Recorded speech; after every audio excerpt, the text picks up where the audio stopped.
ഒരേ സമയം ഒരു ആഗോള പ്രതിസന്ധിയും ആഭ്യന്തര ഉണർവും വന്നാൽ മാർക്കറ്റ് എങ്ങനെയാണ് പ്രതികരിക്കുക? കഴിഞ്ഞ ആഴ്ച ഇന്ത്യൻ മാർക്കറ്റിൽ സംഭവിച്ചത് അതാണ്. ഒരു വശത്ത് US ഫെഡറൽ ബാങ്ക് പലിശ നിരക്ക് കുറച്ചത് നൽകിയ ആഗോള പോസിറ്റീവ് തരംഗം, മറുവശത്ത് രൂപയുടെ മൂല്യം റെക്കോർഡ് തകർച്ച നേരിടുകയും വിദേശ നിക്ഷേപകർ പണം പിൻവലിക്കുകയും ചെയ്യുന്ന സാഹചര്യം. ഈ ഒരു ടഗ് ഓഫ് വാറിൽ മാർക്കറ്റ് എങ്ങോട്ടാണ് പോയത്? നിങ്ങളുടെ ഇൻവെസ്റ്റ്മെന്റിന് കഴിഞ്ഞ ആഴ്ച എന്ത് സംഭവിച്ചു? അതിലും പ്രധാനമായിട്ട് വരുന്ന ആഴ്ചയിൽ എന്താണ് സംഭവിക്കാൻ പോകുന്നത്? നമസ്കാരം, വീഡിയോയിലേക്ക് എല്ലാവർക്കും സ്വാഗതം. ഈ വീഡിയോയിൽ നമ്മൾ ഡിസംബർ 2ാം വാരം, അതായത് 8 മുതൽ 12 വരെയുള്ള ആഴ്ചയിൽ ഇന്ത്യൻ മാർക്കറ്റിൽ സംഭവിച്ച പ്രധാനപ്പെട്ട കാര്യങ്ങൾ ഡീറ്റെയിൽ ആയിട്ട് ഡിസ്കസ് ചെയ്യും. അതോടൊപ്പം വരുന്ന ആഴ്ചയിൽ ബാങ്ക് നിഫ്റ്റി എന്നിവയുടെ നിർണായക ലെവലുകൾ ഏതൊക്കെയാണെന്ന് നമ്മൾ ഡിസ്കസ് ചെയ്യും. റിലയൻസ്, ഫെഡറൽ ബാങ്ക് പോലെയുള്ള പ്രധാന സ്റ്റോക്കുകളിൽ നമ്മൾ എന്തൊക്കെയാണ് ശ്രദ്ധിക്കേണ്ടത് എന്നുകൂടി ഡിസ്കസ് ചെയ്ത് പോകും.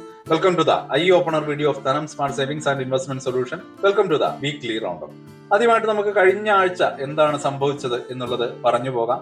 ഡിസംബർ 8 മുതൽ 12 വരെയുള്ള വീക്ക് ഇന്ത്യൻ മാർക്കറ്റിനെ സംബന്ധിച്ചിടത്തോളം വളരെ സംഭവ ബഹുലമായിരുന്നു. ആഴ്ചയുടെ തുടക്കത്തിൽ ഒരു മന്ദഗതിയിലുള്ള ഒരു മൂവ്മെന്റ് ആണ് അനുഭവപ്പെട്ടതെങ്കിലും അവസാനം മികച്ചൊരു റിക്കവറിയിലേക്കാണ് മാർക്കറ്റ് വന്നെത്തിയത്. സെൻസെക്സ് ഏതാണ്ട് 85,267 ലെവലിലും നിഫ്റ്റി 26,046 ലെവലിന് മുകളിലുമായിട്ടാണ് ട്രേഡിംഗ് അവസാനിപ്പിച്ചത്. എന്നാൽ ഈ ഒരു പോസിറ്റീവ് ക്ലോസിംഗിന് പിന്നിൽ വലിയ ചില ചലനങ്ങൾ നടന്നിട്ടുണ്ട്.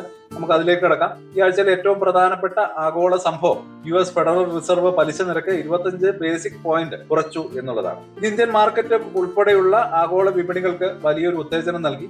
വിപണിയിലെ പണലഭ്യത കൂടുമെന്ന പ്രതീക്ഷയാണ് ഇതിന് കാരണമായത്. എന്നാൽ ഈ ഒരു പോസിറ്റീവ് ഘടകത്തെ മറികടക്കാൻ ശ്രമിക്കുന്ന ചില നെഗറ്റീവ് കാര്യങ്ങൾ കൂടി ആഭ്യന്തര മാർക്കറ്റിൽ ശക്തമായിരുന്നു. അതിൽ ഏറ്റവും പ്രധാനം ഇന്ത്യൻ രൂപയുടെ റെക്കോർഡ് തകർച്ചയാണ്. US ഡോളറിനെതിരെ രൂപയുടെ മൂല്യം എക്കാലത്തെയും താഴ്ന്ന നിലവാരമായിട്ടുള്ള 90.7 കടന്ന് മുന്നോട്ടേക്ക് പോയി. ഇത് മാർക്കറ്റിൽ വലിയ ഒരു ആശങ്ക സൃഷ്ടിച്ചു. രൂപയുടെ മൂല്യം ഇടിയുന്നത് ഇറക്കുമതിയെ ആശ്രയിക്കുന്ന കമ്പനികളുടെ പ്രവർത്തന ചെലവ് വല്ലാതെ വർദ്ധിപ്പിക്കുകയും പണപ്പെരുപ്പത്തിന് കാരണമാവുകയും ചെയ്യും. രണ്ടാമത്തെ പ്രധാന കാരണം ഫോറിൻ ഇൻസ്റ്റിറ്റ്യൂഷൻ ഇൻവെസ്റ്റേഴ്സ് തുടർച്ചയായിട്ടുള്ള വിൽപ്പന നടത്തി എന്നുള്ളതാണ്. ഡിസംബർ ആദ്യവാരം മുതൽ വിദേശ നിക്ഷേപകർ ഇന്ത്യൻ വിപണിയിൽ നിന്ന് വൻതോതിൽ പണം പിൻവലിക്കുന്നത് കാണാൻ കഴിഞ്ഞു. ഉദാഹരണത്തിന് ഡിസംബർ 11 മാത്രം ഏകദേശം 2020 കോടി രൂപയുടെ ഓഹരികളാണ് അവർ വിറ്റഴിച്ചത്. എന്നാൽ ആഭ്യന്തര നിക്ഷേപ സ്ഥാപനങ്ങൾ DIS ഏകദേശം 3,796 കോടി രൂപയുടെ ഓഹരികൾ വാങ്ങി വിപണിയെ താങ്ങി നിർത്താൻ ശ്രമിച്ചു. ഡോളർ ശക്തിപ്പെടുന്നതും വർഷാവസാനത്തിലെ ലാഭമെടുപ്പ് FII വിൽപ്പനയ്ക്ക് പ്രധാന കാരണങ്ങളാവുന്നുണ്ട്. ഈ രണ്ട് നെഗറ്റീവ് ഘടകങ്ങൾ, അതായത് രൂപയുടെ തളർച്ചയും FII സെല്ലിങ്ങും US ഫെഡ് നൽകിയ പോസിറ്റീവ് സെന്റിമെന്റ്സിനെ ഒരു പരിധിവരെ നിർവീര്യമാക്കി എന്ന് തന്നെ കരുതേണ്ടി വരും. IPO റിസൾട്ട്, മറ്റ് കോർപ്പറേറ്റ് ആക്ഷനുകളെ പറ്റി നമുക്ക് നോക്കാം. ഈ ആഴ്ച പ്രൈമറി മാർക്കറ്റിലും നല്ല ആക്ടിവിറ്റി ഉണ്ടായിരുന്നു. Park Medi World, Nephro Care Health തുടങ്ങിയ IPOകൾ ഈ ആഴ്ച നിക്ഷേപകർക്കായിട്ട് തുറന്നു. അതേസമയം അടുത്ത ആഴ്ച ഓപ്പൺ ചെയ്യുന്ന ICICI Prudential AMC IPOയ്ക്ക് വലിയ കാത്തിരിപ്പാണ് മാർക്കറ്റുള്ളത്. സെക്ടറുകൾ നോക്കുകയാണെങ്കിൽ metal, reality, oil and gas സ്റ്റോക്കുകൾ മികച്ച പ്രകടനം കാഴ്ചവെച്ചപ്പോൾ FMCG, മീഡിയ സെക്ടറുകൾ വളരെ സമ്മർദ്ദത്തിലായിരുന്നു. ടാറ്റ സ്റ്റീൽ പോലെയുള്ള മെറ്റൽ ഓഹരികൾ ചൈനയിൽ നിന്നുള്ള പോസിറ്റീവ് വാർത്തകളെ തുടർന്ന് മുന്നോട്ട് പോവുകയും ചെയ്തു. ചുരുക്കത്തിൽ കഴിഞ്ഞ ആഴ്ച ഒരു ടഗ് ഓഫ് വാർ പോലെയായിരുന്നു. ഒരു സൈഡിൽ ആഗോള പോസിറ്റീവ് വാർത്തകൾ മാർക്കറ്റിനെ മുകളിലേക്ക് വലിക്കാൻ ശ്രമിച്ചപ്പോൾ മറു സൈഡിൽ ദുർബലമായിട്ടുള്ള രൂപയും FII സെല്ലിങ്ങും അതിനെ താഴേക്ക് വലിച്ചു. ഫൈനലി ആഭ്യന്തര നിക്ഷേപകരുടെ ശക്തമായിട്ടുള്ള പിന്തുണയോടെ മാർക്കറ്റ് നേട്ടത്തിൽ അവസാനിച്ചു. ഇത്രയുമാണ് കഴിഞ്ഞ ആഴ്ചത്തെ സ്റ്റോറി. ഇനി അടുത്ത ആഴ്ച എന്ത് സംഭവിക്കും? The weekly preview. കഴിഞ്ഞ ആഴ്ചയിലെ കാര്യങ്ങൾ വളരെ ഡീറ്റെയിൽ ആയിട്ട് തന്നെ നമ്മൾ ഡിസ്കസ് ചെയ്തു. ഇനി ഏറ്റവും പ്രധാനപ്പെട്ട ചോദ്യം ഇതാണ്: അടുത്ത ആഴ്ചയിൽ, അതായത് ഡിസംബർ 15 മുതൽ തുടങ്ങുന്ന ആഴ്ചയിൽ നമ്മൾ എന്താണ് പ്രതീക്ഷിക്കേണ്ടത്?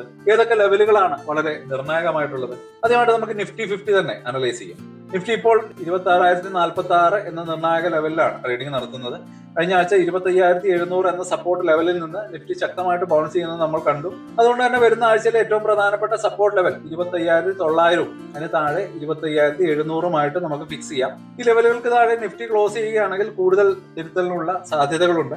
തീർച്ചയായിട്ടും നിഫ്റ്റി 50യുടെ ഡെയിലി ചാർട്ടിൽ നമുക്ക് ഇവിടെ ഒരു നെഗറ്റീവ് മൂവിനുള്ള ഒരു പാറ്റേൺ ഇവിടെ ഫോം ആയത് നമുക്ക് കാണാൻ കഴിയും. തീർച്ചയായിട്ടും അത്തരത്തിലൊരു മൂവ്മെന്റ് ഉണ്ടാവുകയാണെങ്കിൽ വലിയ ഒരു ഡൗൺ മൂവ്മെന്റ് നമുക്ക് എക്സ്പെക്ട് ചെയ്യാൻ വേണം. മുകളിലേക്ക് പോവുകയാണെങ്കിൽ ആദ്യത്തെ പ്രധാന റെസിസ്റ്റൻസ് 26,080, 26,100 ഈ സോണിലായിരിക്കും. നിഫ്റ്റിയുടെ എക്കാലത്തെയും ഉയർന്ന നിലയായിട്ടുള്ള 26,325 നമുക്ക് മുമ്പിലുണ്ട്.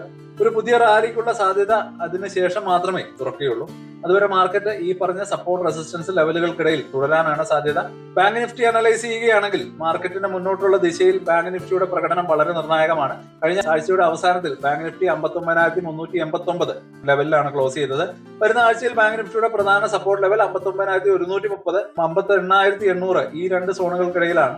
ഈ ലെവലിൽ നിന്ന് ഒരു ബൗൺസ് ബാക്ക് നമുക്ക് പ്രതീക്ഷിക്കാം. മുകളിലേക്ക് പോകുമ്പോൾ ബാങ്ക് നിഫ്റ്റി നേരിടുന്ന ആദ്യത്തെ കടമ്പ 59,500, 59,700 ഈ രണ്ട് ലെവലുകളായിരിക്കും. അതിന് മുകളിൽ എക്കാലത്തെയും ഉയർന്ന നിലയായിട്ടുള്ള 60,100 ഒരു ശക്തമായിട്ടുള്ള റെസിസ്റ്റൻസ് ആയിട്ട് പ്രവർത്തിക്കുകയും ചെയ്യും. ബാങ്ക് നിഫ്റ്റി 60,100 എന്ന ലെവലിന് മുകളിൽ ക്ലോസ് ചെയ്താൽ മാത്രം ഇന്ത്യൻ മാർക്കറ്റിന് മൊത്തത്തിൽ ഒരു വലിയ പോസിറ്റീവ് മൊമെന്റം ലഭിക്കുന്നു എന്ന് നമുക്ക് കരുതാം.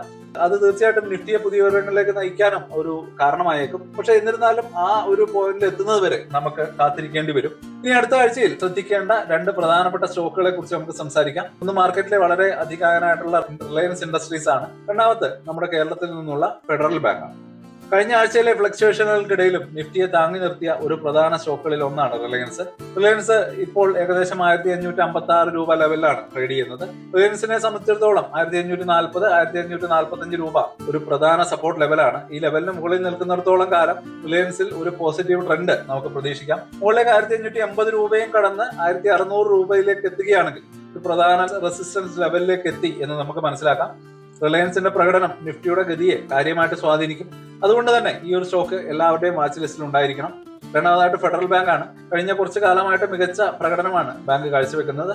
കേരളത്തിലെ നിക്ഷേപകർക്കിടയിൽ വളരെ ജനപ്രിയമായ ബാങ്കാണ്. ഡിസംബർ 12 ഫെഡറൽ ബാങ്കിന്റെ ഷെയർ പ്രൈസ് അതിന്റെ എക്കാലത്തെയും ഉയർന്ന നിലയായിട്ടുള്ള 263.65 രൂപ രേഖപ്പെടുത്തി. ഇപ്പോൾ ഏകദേശം 261 രൂപ ലെവലിലാണ് ട്രേഡിംഗ് നടക്കുന്നത്. ബാങ്കിന്റെ മികച്ച പ്രവർത്തന ഫലങ്ങളും ഫണ്ട് ശേഖരണത്തിനുള്ള പദ്ധതികളും എല്ലാം സ്റ്റോക്കിന് പോസിറ്റീവായിട്ട് തന്നെ മുന്നോട്ട് വരുന്നുണ്ട്. വരുന്ന ആഴ്ചയിൽ ഫെഡറൽ ബാങ്കിനെ സംബന്ധിച്ചിടത്തോളം 259, 260 രൂപ ഒരു പ്രധാന സപ്പോർട്ടായിട്ടും മുകളിലേക്ക് പോവുകയാണെങ്കിൽ അതിന്റെ പുതിയ ഹൈ ആയിട്ടുള്ള 263.65 ഒരു റെസിസ്റ്റൻസ് ആയിട്ടും നിലകൊള്ളും. ആ ഒരു ലെവൽ ഭേദിച്ചാൽ മാത്രം പുതിയൊരു മുന്നേറ്റത്തിന് സാധ്യതയുണ്ട് എന്ന് വേണം കരുതാൻ. അപ്പൊ നമ്മൾ കഴിഞ്ഞ ആഴ്ചയിലെ മാർക്കറ്റ് അനാലിസിസും വരുന്ന ആഴ്ചയിലെ സാധ്യതകളും ചർച്ച ചെയ്തു. ഇപ്പോൾ നിങ്ങളുടെ അഭിപ്രായത്തിൽ അടുത്ത ആഴ്ച മാർക്കറ്റ് മുകളിലേക്കാണോ താഴേക്കാണോ പോകാൻ സാധ്യത തീർച്ചയായിട്ടും കമന്റുകളായിട്ട് അറിയിക്കുക. നിങ്ങൾ ഏതൊക്കെ സ്റ്റോക്കുകളാണ് അടുത്ത ആഴ്ചയിൽ പ്രധാനമായിട്ടും വാച്ച് ലിസ്റ്റിൽ വെക്കാൻ ഉദ്ദേശിക്കുന്നത്? തീർച്ചയായിട്ടും നമുക്ക് ഇതൊരു ഹെൽത്തി ഡിസ്കഷൻ ആക്കി മാറ്റാം. നിങ്ങൾക്ക് ഈ വീഡിയോയിലെ ഇൻഫർമേഷൻസ് യൂസ്ഫുൾ ആയി എന്ന് തോന്നുകയാണെങ്കിൽ തീർച്ചയായിട്ടും ഈ വീഡിയോ ലൈക്ക് ചെയ്യുക. നിങ്ങളുടെ ഫ്രണ്ട്സിനും ഫാമിലിക്കും ഷെയർ ചെയ്യുക. ഇതുപോലെയുള്ള മാർക്കറ്റ് അപ്ഡേറ്റ്സുകൾ കറക്റ്റ് ടൈമിൽ ലഭിക്കുന്നതിനായിട്ട് ഈ ചാനൽ സബ്സ്ക്രൈബ് ചെയ്യാനും മറക്കരുത്. അപ്പൊ ഇനി നമുക്കൊരു കൺക്ലൂഷനിലേക്ക് കടക്കാം. ചുരുക്കി പറഞ്ഞാൽ ഇന്ത്യൻ മാർക്കറ്റ് ഒരു നിർണായക ഘട്ടത്തിലാണുള്ളത്. ഒരു വശത്ത് ദുർബലമാകുന്ന രൂപയും വിദേശ നിക്ഷേപകരുടെ വിപണിക്ക് ഒരു ഭീഷണിയായിട്ട് നിൽക്കുന്നു. മറുവശത്ത് ഇന്ത്യൻ സാമ്പത്തിക വ്യവസ്ഥയുടെ ശക്തമായിട്ടുള്ള വളർച്ചയും ആഭ്യന്തര നിക്ഷേപകരുടെ വാങ്ങലും വിപണിക്ക് പ്രതീക്ഷ നൽകുന്നുണ്ട്. വരുന്ന ആഴ്ചയിൽ നിഫ്റ്റി 50 25,990 എന്ന സപ്പോർട്ട് ലെവൽ നിലനിർത്തുന്നുണ്ടോ എന്നതും ബാങ്ക് നിഫ്റ്റി അതിന്റെ പ്രധാന റെസിസ്റ്റൻസുകൾ ഭേദിക്കുന്നുണ്ടോ എന്നതും വിപണിയുടെ ദിശ തീരുമാനിക്കുന്നതിൽ പ്രധാന പങ്കുവഹിക്കും. നിക്ഷേപകർ വളരെ ശ്രദ്ധയോടെ തീരുമാനങ്ങൾ എടുക്കേണ്ട സമയമാണ്. ട്രേഡ് ചെയ്യുമ്പോൾ കൃത്യമായിട്ടുള്ള സ്റ്റോപ്പ് ലോസുകൾ ഉപയോഗിക്കുക. ദീർഘകാല നിക്ഷേപകർ ഓരോ ഇടിവിലും നല്ല നിലവാരമുള്ള സ്റ്റോക്കുകൾ അക്യുമുലേറ്റ് ചെയ്യുക. ഇവയൊക്കെ പരിഗണിക്കാവുന്ന കാര്യങ്ങളാണ്. അടുത്ത ആഴ്ചയിലെ മാർക്കറ്റ് വിശേഷങ്ങൾക്കായിട്ട് വീണ്ടും നമുക്ക് കാണാം. അതുവരേക്കും ഹാപ്പി ഇൻവെസ്റ്റ്. സ്റ്റോക്ക് മാർക്കറ്റിലെ ന്യൂസുകളെയും അതുപോലെ തന്നെ അപ്ഡേറ്റുകളെയും ഉൾക്കൊള്ളിച്ചുകൊണ്ടുള്ള ഒരു ഫേസ്ബുക്ക് ഗ്രൂപ്പ് നമുക്കുണ്ട്. ആ ഒരു ഗ്രൂപ്പിന്റെ ലിങ്ക് ഈ വീഡിയോയുടെ ഡിസ്ക്രിപ്ഷനിൽ കൊടുക്കുന്നുണ്ട്. പ്രൈവറ്റ് ആയിട്ടുള്ള ഒരു ഗ്രൂപ്പാണ്. താല്പര്യമുള്ളവർക്ക് ആ ലിങ്കിൽ ക്ലിക്ക് ചെയ്തുകൊണ്ട് ഗ്രൂപ്പിൽ ജോയിൻ ചെയ്യാം. ഏറ്റവും ലേറ്റസ്റ്റ് ആയിട്ടുള്ള ന്യൂസുകൾ നമ്മൾ അതിൽ അപ്ഡേറ്റ് ചെയ്യുന്നുണ്ട്. വളരെ ഇൻഫോർമേറ്റീവ് ആയിരിക്കും. അപ്പോൾ ഇത്രയുമാണ് ഇന്നത്തെ വീഡിയോയിൽ ഉൾപ്പെടുത്തിയിരിക്കുന്നത്. പുതിയ ന്യൂസുകളുമായിട്ട് നാളെ വീണ്ടും വരാം. ബൈ.